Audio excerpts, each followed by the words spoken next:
The detail on this double Fairlie really is quite incredible.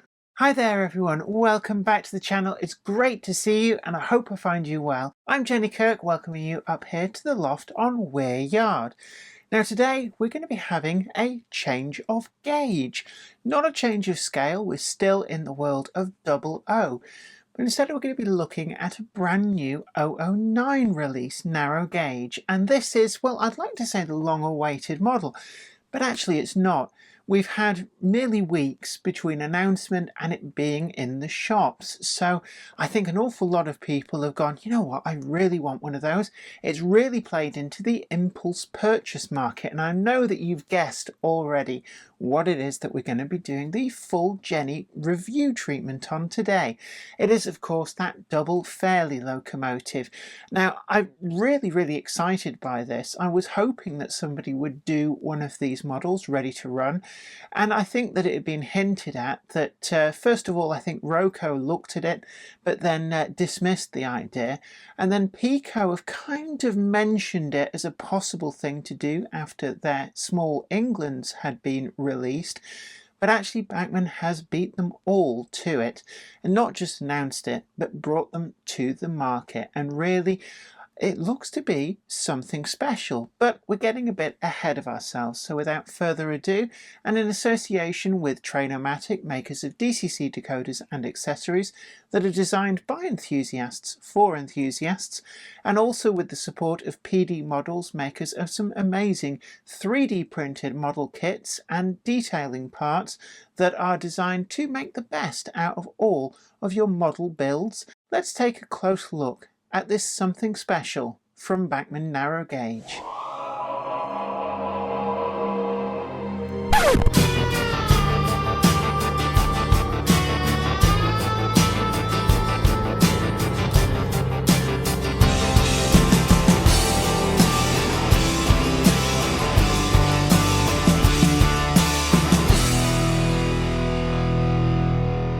For quite some time now, we've really started to expect lead times measured in, well, in some cases years, from the major ready-to-run manufacturers. Indeed, it's become so bad that some of the Bachmann models became quite notorious for this, including the headcode box Class 24.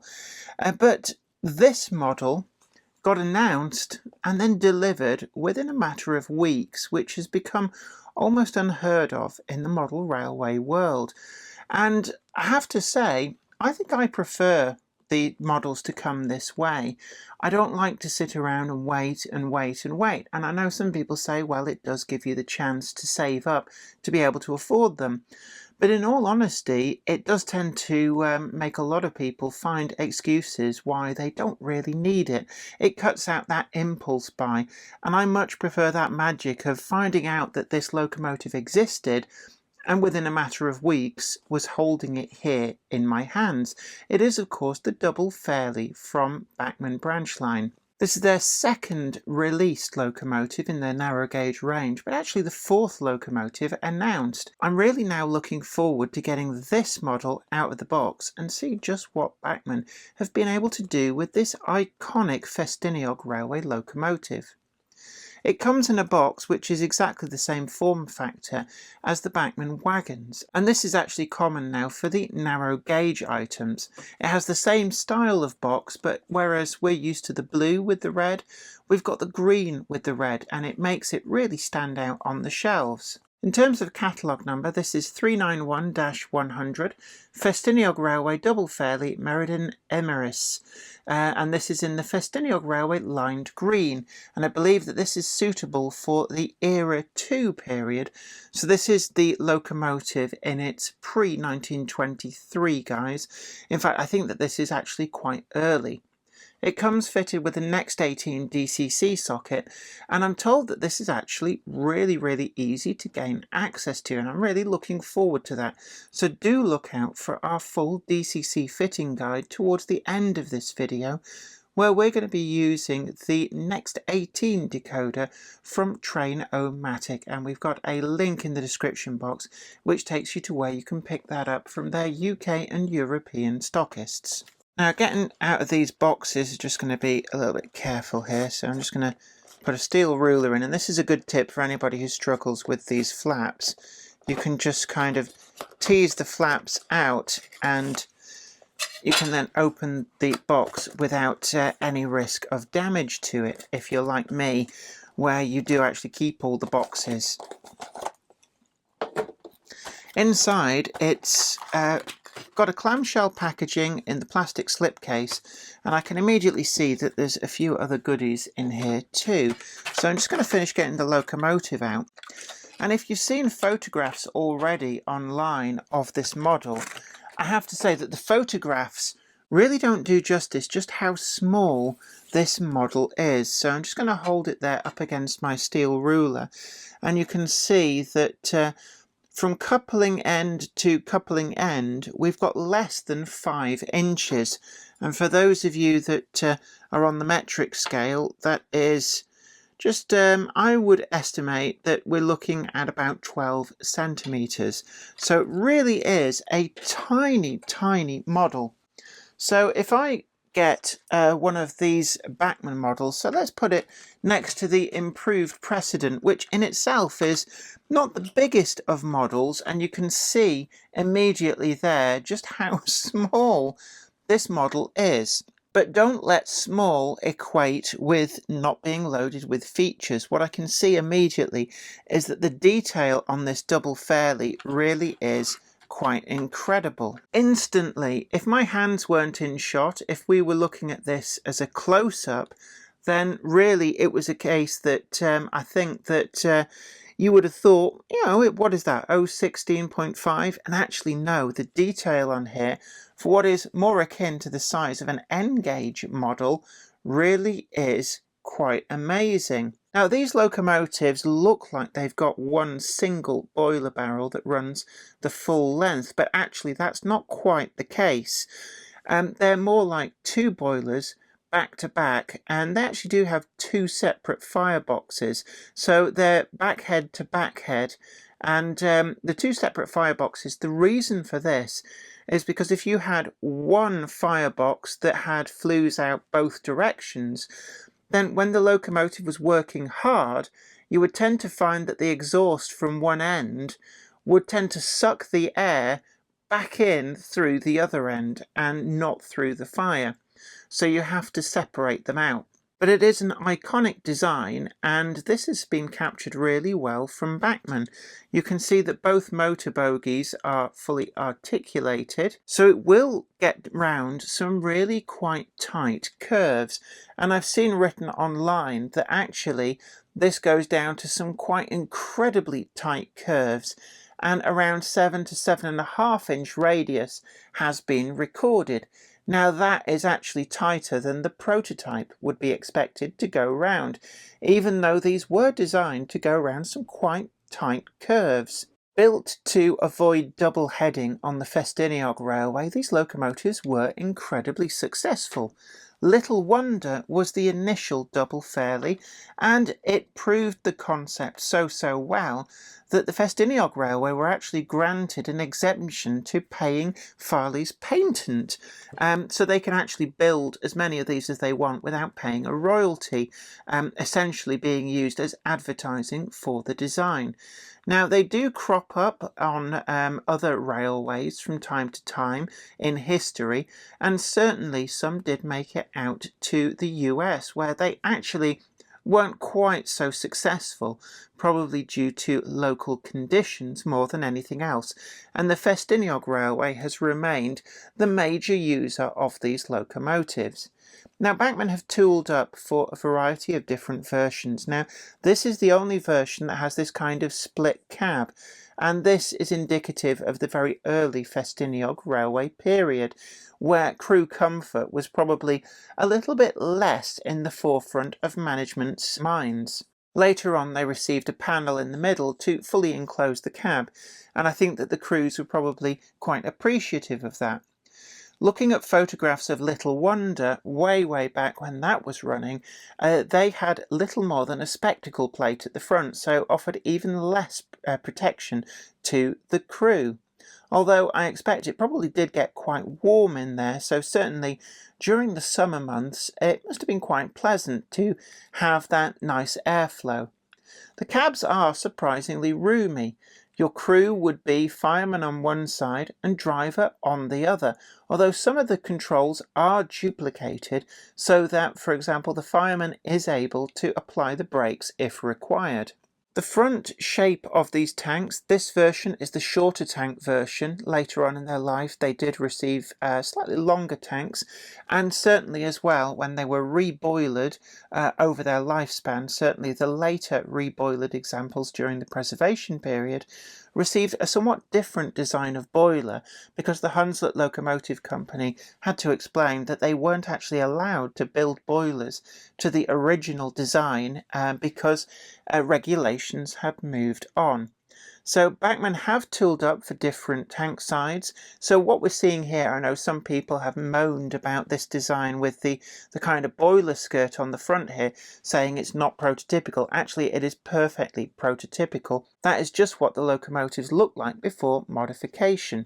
At the other end, we've got a pair of sand receptacles. I think this is for actually the just the sanding pipes for adding a bit of extra grip down to the articulated motors.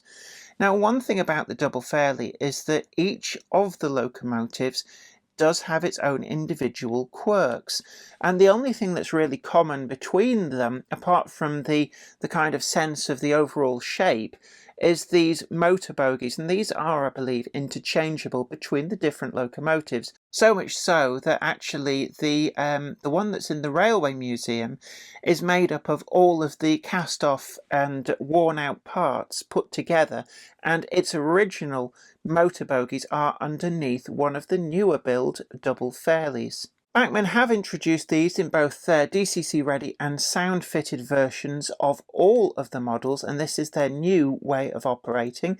And it does mean that if the model that you want happens to come with a sound chip in, it's no longer a case of having to suck it up and either find somebody to swap that chip with or just run it without the chip in operation, which is a very expensive prospect. All of these you can basically pick and choose. The sound file option from Bachmann is exquisite from what I've heard on the internet, but there are also other sound files available from third parties, which do give you a choice of decoder to add in. I've also seen some really quite incredible customization, including Firebox Glow for both of the fireboxes and additions of lights, stay alives, plus a custom sound file, but all of them do look really, really good.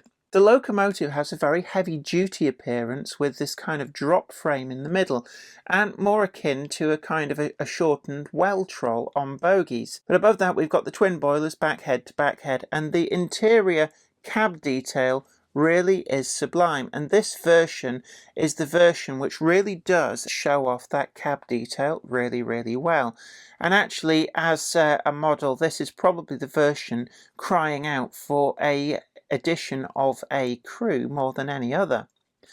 We've got the regulators there above the boiler barrel, and it does look like there are two regulators, one for each end of the locomotive, so it may even be possible to address wheel slippage on one bogie whilst letting the other continue to grip. The detail applied to the boiler too is really nice. We've got the rivet detail all exactly where it should be.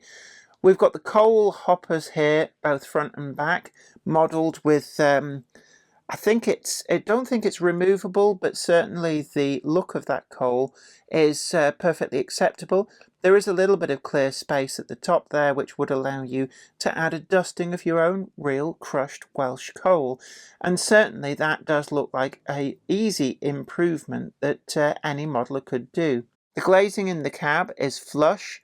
And again, we've moved away from this prismatic effect where you almost get a Coke bottle bottom effect in the glass, and you can see right through there into the interior cab detail and even see the detail on those gauges.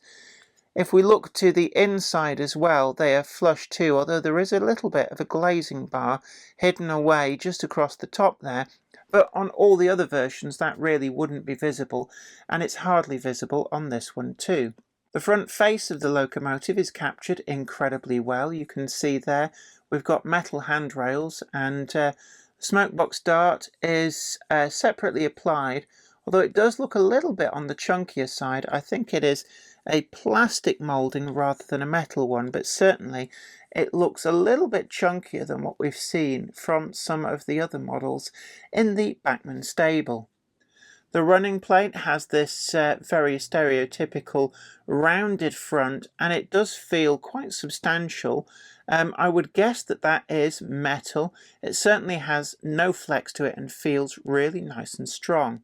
The body itself, there's no gaps between the tanks and the chassis, and even when we come to the drop part as well, it all fits together really, really nicely. Below the sole bar, the motor bogies again have a wealth of detail, and when you think that these are effectively an N-gauge mechanism, they really do look exquisite. And other than having my fingers for size comparison, you could be forgiven for thinking that this was to a much larger scale.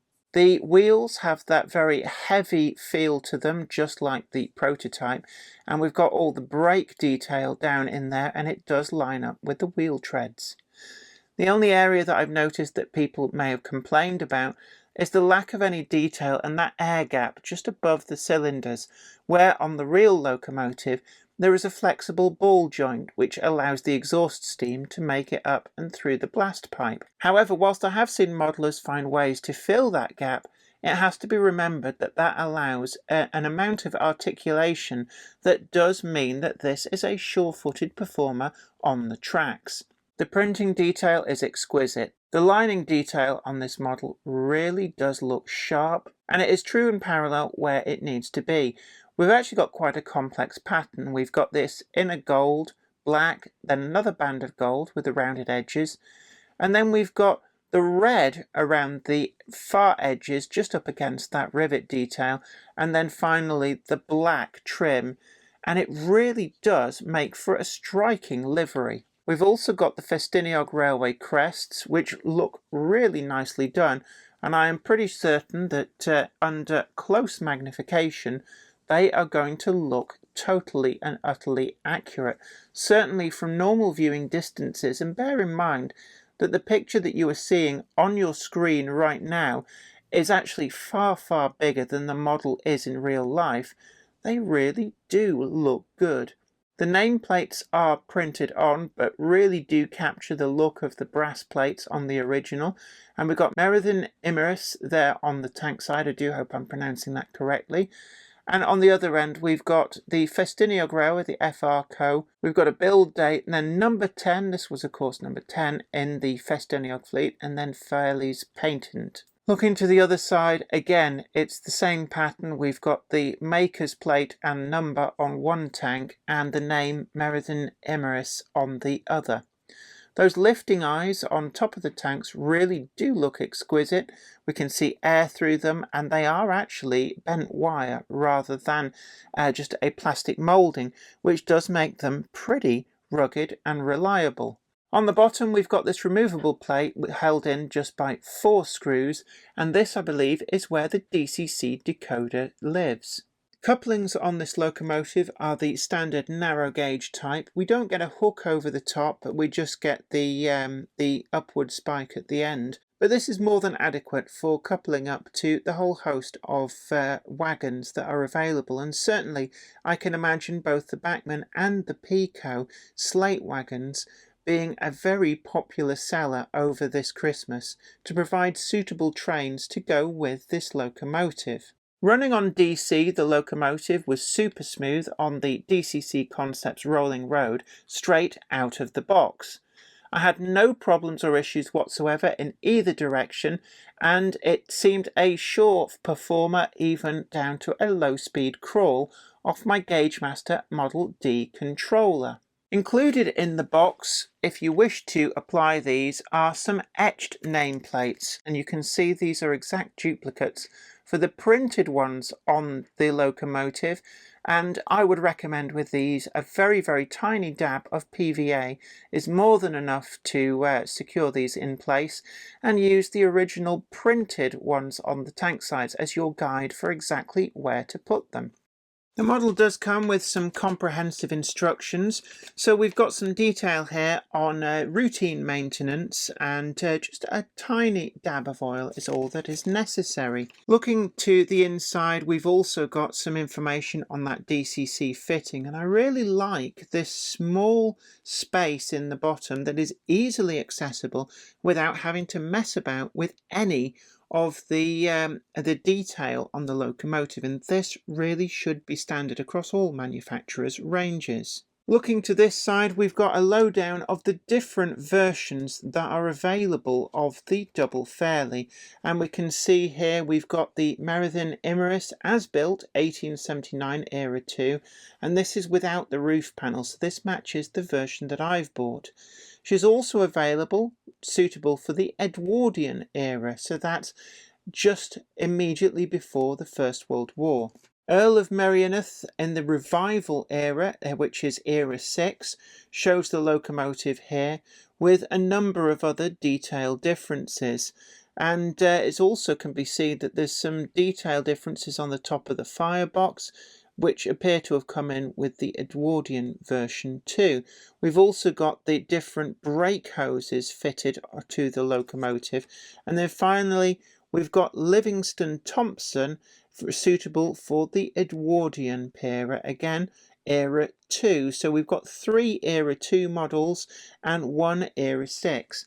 There is also a version that has been produced for the Bachmann Collectors Club, though I suspect that it has already been sold out, because it is certainly proven to be a really popular locomotive.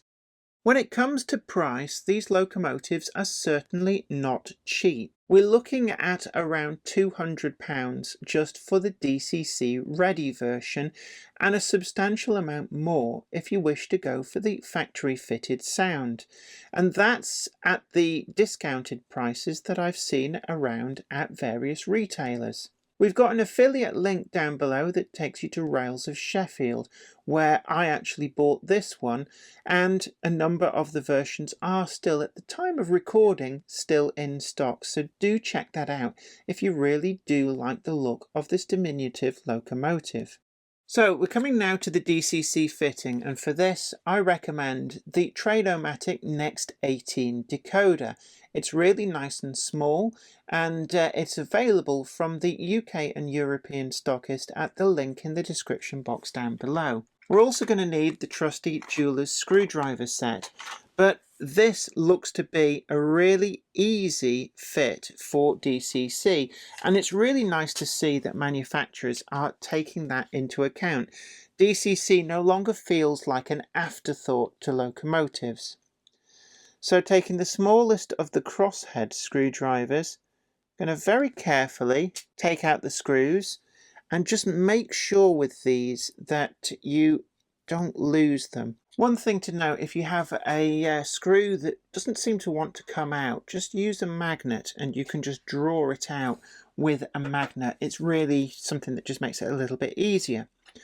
Once we've done that, I'm going to get the flathead screwdriver and just feel down the edge carefully, and you can just feel a lip underneath, and then very carefully push the whole hidden bottom up, and it'll just pop out. It is quite a tight fit, and we can put that to one side, and then we see the Next 18 decoder blanking plate. Just get your fingernail under the edge and pull it up like that, and that reveals the socket. So I'm just going to put that there out of the way,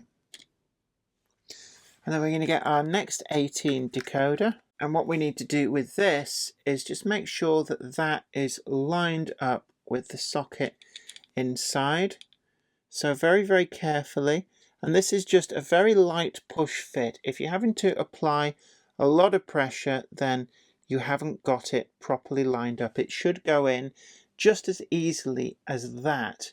So you can see it's flush, it's in. And then it's just simply a case of putting the bottom back in, Make sure that's pushed all the way down, and then we just get the screws lined up and back in. And don't over torque these, don't force them, and certainly don't round the heads, otherwise you will never ever get them out again. And there we have the locomotive perfectly DCC fitted. We can take this off now to the programming track if you want, but otherwise the number of the decoder will be set as default as number 3. When it came to running the locomotive, it handled the track on Mynydtatis extremely well. Although it has to be said that the track radius on Mynydtatis was designed for the Hellion Manning Wardle, which is notorious for requiring a somewhat generous radius of curve, so the double Fairlie had no problems whatsoever. It made its way over the point work without any kind of hesitation, helped by the fact that the current collection is from both motor bogies, spread out over quite a long wheelbase. That also helped the locomotive with its pulling potential, and I've had no problems whatsoever with the prototypical length trains that I tend to run on Mynydtatis. Overall, I was exceptionally pleased with this model, and it is certainly, despite the price tag, one which I will be looking to add more to my Mynydtatis fleet. It might also be considered that this would make an ideal load for one of Bachmann's wharf-flat wagons, and that would be a prototypical way that these locomotives might have been moved to and from things like exhibitions.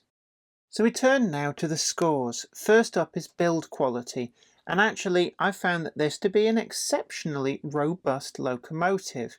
I've had no detailing whatsoever fall off, even though it is fully spec'd on the detail front, so I was really quite happy with it. It ran smoothly, without any issue, without any tight spots, so overall I am more than happy to give this locomotive a 10 out of 10. On running quality, it was pretty good. It handled the curves that I threw at it, but it has to be remembered that Mynydtatis is not exactly pushed when it comes to the radius of its curves. It handled the points pretty well, and I had no real issues with it whatsoever, although the couplings at either end mean that you can't easily double head this with another locomotive. Although, that said, I can't imagine that anything other than the preservation era would have seen these locomotives running in convoy with another of their class. So overall, I'm happy to give this a 9.9. On DCC Fitting and Innovation, I really liked that removable bottom panel to be able to gain access to the DCC socket. Once it was open, it was really easy to push in that Next 18 decoder, and there did seem to be a lot of room in there, even for oversized decoders. The actual removable panel, though, was a bit of a tight fit, and it has to be said that in this day and age, certainly with a 200-pound locomotive, there didn't appear to be any other features making use of the functions on DCC, and I have seen other people manage to retrofit these locomotives with things like a firebox glow, so this is an area that, given that we've seen that really to great effect on the Cali 812 model, it is a little bit disappointing that Bachmann chose not to add just a little something extra like that to the model, given the price tag that it has. That said, I'm still happy to give it a 9.8 out of 10. When it comes to accuracy and quality of finish, there's really nothing that I can fault. I understand the lack of the steam ball joint at the front underneath the smoke box, and given how small this locomotive really is, and the fact that that takes care of any uneven track that model railways do tend to be notorious for, I'm quite happy to let that slide. Bachmann have tooled for a number of different detail differences, and it'll be interesting in the future to see whether future releases might also allow for Little Wonder in its initial period to be modelled, and also the Square, the notorious new build locomotive from the 1970s that really did look like a 1980s Volvo. But overall, I'm really happy to give this model a 10 out of 10. When it comes to value for money, this model is expensive. There's no getting away from that. Even discounted, It's there hovering at around the £200 mark.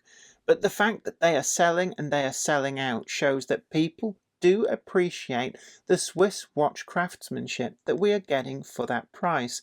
And actually, in the grand scheme of things, I think that you do get some pretty reasonable value for money.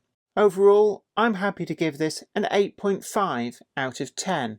And that gives us a final respectable score of 48.3, with 10 out of 10 in 2 of the categories.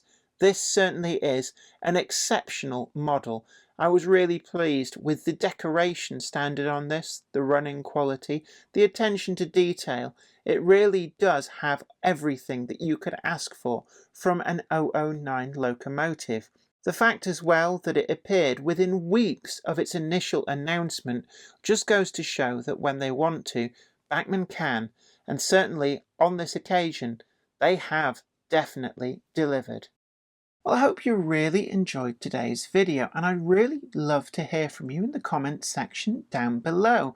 Do you agree with my prognosis for this model?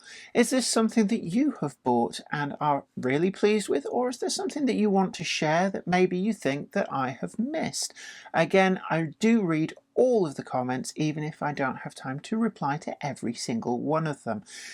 Also, don't forget to check out our affiliate link down below, which takes you to Rails of Sheffield, where you can also pick up your own version of this model or the similar liveried versions whilst they remain in stock. And of course, tickle that like button, share this video and subscribe to the channel and click all notifications if you haven't already done so. We've also got some great merch available, and you can see all that in our shop, and these range from t-shirts to hoodies to die-cut stickers to mugs, and even my own science fiction books are still available if you want to check those out too. But until next time, this is me, Jenny Kirk, saying you take amazing care of yourself, and I really look forward to seeing you next time. Until then, happy modelling, bye for now. Today's video is sponsored by Trainomatic, makers of DCC decoders designed to be fully compatible with every manufacturer's locomotive. Visit train-o-matic.com to browse the full range and see what they've got suitable for you. Today's video also comes with the support of PD Models, makers of a whole range of 3D printed kits and accessory detailing that brings something special to your model layout. Available in a number of different scales and gauges, this range is sure to have something for you, so check them out at the affiliate link down below to see what they have got today to make your model layout something special. PD Models are also well known for their museum quality models that can be made bespoke to order, so do contact them if you have some specific requirements and see if they can do something special for you. I'd like to send out a huge thanks to everybody who supports me on Patreon, and an extra special huge thanks goes out to Anthony Kidson, Offshore Allen, oorail.co.uk, Michael Lockie, Helen Sink, Brian and Dorothy Mudd, Gary Lewis, David Quinn, Sparky107107, George Botterini, Chris Moss, Robert Steers, MD of San Juan Model Company and Grantline Products, Sam Yates, Dale Williams, John N. from NC, NYMRish, Jonathan Foster, Peter, Graham Foster, Clifford Ison, Larry W. Grant, NI Railways 4000 class, Ian Coulson, and Alan Dickerson. Thank you. Without you guys, I couldn't do this.